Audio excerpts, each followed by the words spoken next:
So, you don't think this is an obvious case of false memories, Mr. Mandela detective? May I tell you what I think happened? Alrighty then. You said you're certain that the Fruit of the Loom logo had a cornucopia? That's true. You're certain it wasn't just a lonely pile of fruit? Yeah, I'm certain.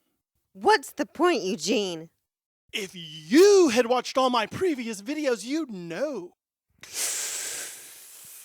Real Mandela effects like that one, while highly meaningful in their own right, also appear or are mentioned in large numbers in certain movies, being used by the power behind the Mandela effect to communicate a message to us.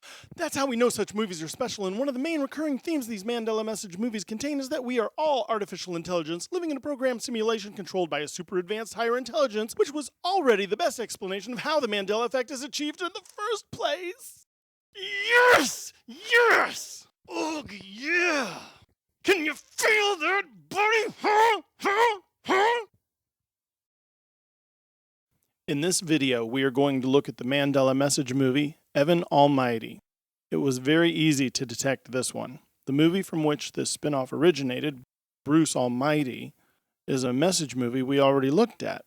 When I watched Jim Carrey's Bruce Almighty for my research... Is that the research you do on the computer after everyone's gone to bed?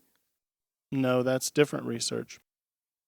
So in Bruce Almighty, I was noting movie marker after movie marker, and the way its morals and messages fit in with the Mandela effect was still sinking in as the credits began to roll. That was the moment I saw Steve Carell's name and realized it is spelled differently now. There's a video on this channel called Why Did Their Name Change? And it points out an important pattern. Many of the actors whose names have been changed by the Mandela effect are supporting actors in message movies. Steve Carell being a supporting actor in Bruce Almighty is an example of that. In light of all that, I knew I needed to check out Evan Almighty. I knew this was going to be a Mandela message movie before I watched it. I have some other movies lined up like that on my list. Someday I will get to them. Oh, like fixing the dryer? In this cram-packed cornucopia of Mandela movie markers that some people call a film, TV news anchorman Evan Baxter is elected to Congress and moves to Virginia. We learn that he is a family man, but he prioritizes work above his family. This hurts his children because he has a family that actually wants to spend time together. Evan's son sees a dog and wants to keep it, but Evan finds dogs disgusting and dirty. All the same, his young son is praying for a dog. His wife prays that their family will become closer, and by that she means she wants Evan to spend more time with the family. So far, so bad.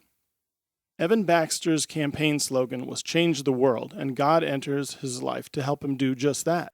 Evan doesn't like God's plan, though, because it involves building an ark. But I bet he pays people to fix his dryer. I'm sure he does. God starts having talks with Evan and tells him that the way to change the world is one ark at a time. ARK, or A-R-K, stands for Act of Random Kindness. God makes his point by putting water in a bowl for the dog to drink. This is the same dog that Evan called disgusting. Then God shows him what the development he lives in looked like before rich, profiteering scum clear-cut it for mansions. Have you ever been in a mansion? Mansions are nice. Why does that sound like something you would say? Take that, tree. Screw you. Screw Mother Nature. Evan eventually accepts that he has to build an ark.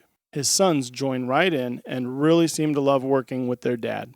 It seems like this is the answer to the mother's prayers, but she's just a little too freaked out by the fact that her husband is building an ark. And growing a huge beard. And wearing a very old-fashioned robe. Evan's wife is not amused by any of this, and she takes the kids to stay at her mom's. This prompts God to have a little talk with her. He tells her that the story of the ark is a love story about people believing in each other. He points out that the animals showed up in pairs. They stood by each other, side by side, he tells her. He listens to her concerns and says that this is an opportunity. He explains that when someone prays for courage, God doesn't give them courage. He gives them an opportunity to be courageous. He asks her, if someone prays for their family to be closer, do you think God zaps them with warm, fuzzy feelings? Or does he give them an opportunity to love each other? Evan's wife takes these words to heart. She brings the family back together and they complete the ark together. She already had everything she needed to make her own wish come true. Boy, that scenario sounds familiar. Morgan Freeman's God character is an analogy for our higher being. So let's look a little closer at this talk God has with Evan's wife. He explains that he doesn't respond to a prayer by just making something happen for people. People are supposed to take action themselves. The ark was the perfect opportunity for this family to spend time together and achieve something as a team, but the wife didn't see it. She was supposed to join in the action of bringing her family closer together, and everything was in place for this to happen. Evan and the kids were already spending more time together. You know what? This is the same moral we saw in The Wizard of Oz. In that movie, Dorothy and company finally meet the wizard, and everyone makes their plea for help. The lion asks for courage, but Oz tells him that he already has what he is wishing for. In Evan Almighty, God doesn't just tell Evan's wife that being close as a family means sticking together. He gives an example of someone asking for courage and says that he doesn't just give it to them. This sure sounds like Oz and the Cowardly Lion, doesn't it? The moral in this part of Evan Almighty is definitely something our higher being is saying to us. The people working for Evan in his congressional office come to see him at his construction site. They inform him that the bill he had been supporting in Congress is actually an evil scheme. The author of the bill will be able to make lots of money destroying national parks if the bill is passed. These assistants that work for Evan in Congress want him to come back and fight it. The ark is finished and the animals get on. The day of the flood has arrived, and so have the news reporters, along with crowds of people mocking Evan for building the ark. The author of that evil congressional bill is a powerful person, and he brings the police to Evan's ark with an order to destroy it. He had been counting on Evan's support for his corrupt bill, but he had Evan thrown out of Congress instead. As things seem to worsen, Evan's family sticks together. Then it happens. A nearby dam bursts and floodwaters are on their way. Evan screams for everyone to get on the ark. People dash to get on the ark, and the police who were trying to empty the ark suddenly begin helping with the mass boarding. Evan takes in the people who came to mock him. He's truly a righteous dude. The ark's door is closed and she is underway as the flood engulfs her. The floodwaters carry the ark all the way to the Capitol building where it interrupts the passing of the corrupt land appropriation bill. The bill is permanently on ice since its author was the same person who cheaply built the dam that burst. A news report informs us that the evil congressman behind the land bill is now under investigation for profiteering. At the end of the movie, God gives Evan credit for making his family happy and giving a home to a dog. Let's review this movie's morals.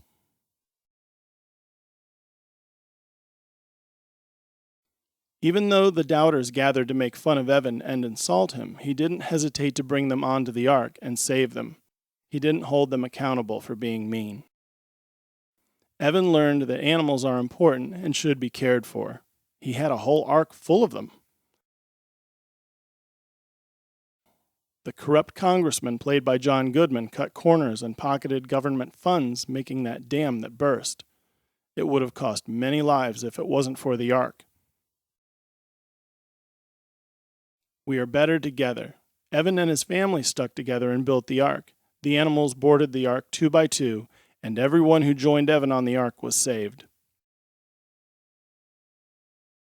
It didn't matter to Evan's family that he was a powerful, important man. They just needed his love and attention. God himself told Evan that acts of random kindness can change the world. You know the Mandela effect for the changed line in Jaws? People remember it as, we're going to need a bigger boat. What you'll hear now is, you're going to need a bigger boat. In Evan Almighty, people start running onto the ark and Evan says the line the way it used to be, we're going to need a bigger boat. Evan better watch out. Some people might accuse him of having those mental problems that are associated with the Mandela effect.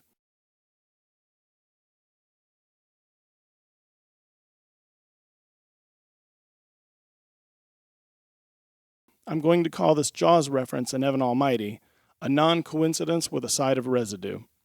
Speaking of non-coincidences, Jaws is a message movie we will be looking at very closely.